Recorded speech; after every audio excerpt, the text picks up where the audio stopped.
not be against this. I don't know. It should be, I don't think it'll work too much, actually, Roger. Oh, you're so close, it doesn't matter. Yeah, I'm sorry, I'm sorry. When it comes to casting a villain or a fiend, and the producer is looking under categories of names, when he chances upon the heading vaguely satanic, he will find my name. The qualifications speak for themselves. I have a beard, a round and menacing chin, and eyes that could cut through the sturdiest of heroic men. I have often been asked if I wouldn't prefer to play a hero. And though it isn't the sort of thing I like talking about, I did once star in a Brian Rix farce called Diplomatic Baggage. The audience cheered me nightly, and you know, I felt ashamed. I was responsible for killing Margaret's assistant, Torrance, played by Ewan Lloyd, by chloroforming him and sticking a large hatpin into his heart. I've forgotten about that. Think of poor Torrance's feelings. He had a regular part in the series, and they brought me in for just one episode to bump him off and put him out of work. Still, afterwards, Ewan told me that there were no hard feelings, and we became great friends. Doctor Who had always eluded my grasp as an actor, and my attempts to gain employment and to battle with both William Hartnell and Patrick Troughton had come to nothing. Destiny held a trump card. Barry Letts remembered me from our days in the BBC Rep. He politely asked whether I would care to come and menace Mr. Pertwee for a while. How could I refuse such an invitation? The entire look of the Master was devised by the costume designer and the makeup team. I fancied the idea of being a bold Victorian, with a flowing frock coat and a cane. The Master was, after all, a time-travelling Moriarty. The finished product was what I can only describe as a sort of malevolent Pandit Nero outfit. It was inspired. As soon as I put it on, I knew he'd be the kind of man who'd wear black leather gloves. It seemed suitably apt, and Barry Letts completely approved. I wanted a cigar or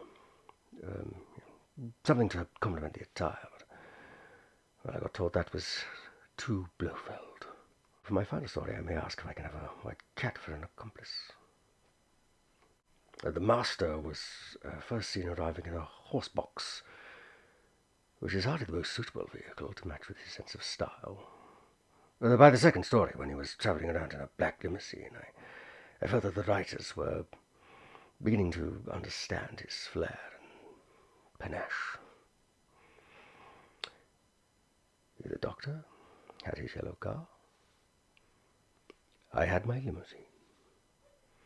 They say you can judge a man by the type of car he drives. Well, need I say more? I was warned by John about the effect of being associated with Doctor Who, but I never saw it in person till after my first episode had been screened. Suddenly it was no longer a case of being just another man walking down the street. After a while I began to realize why children were staring at me. A knowing glance returned to their curious faces, saying, "Yes, it's the Master, small child." It would send them diving for cover behind their mothers. The braver ones would stride up to me and ask for an autograph and advice on how to eradicate an unwanted teacher or baby brother. We spent several delightful days in Wiltshire making my personal favourite, the demons. Little Stanley Mason was my pet gargoyle, Bock. He could throw balls of flame with the skill of an England fast bowler. Whenever he was with me, I would tell him, sit, stay, and all the things that a pet is meant to understand. But he didn't listen. Perhaps it's the way with all gargoyles. I remember the final scene for the sheer spontaneity of the crowd of villagers who were watching. They suddenly started to boo and hiss when I was driven away as the prisoner of John and Nick Courtney. It only happened once, and it was perfect, just for the occasion. I spoke to John about that later, and he said to me that was the kind of magic that Doctor Who could produce.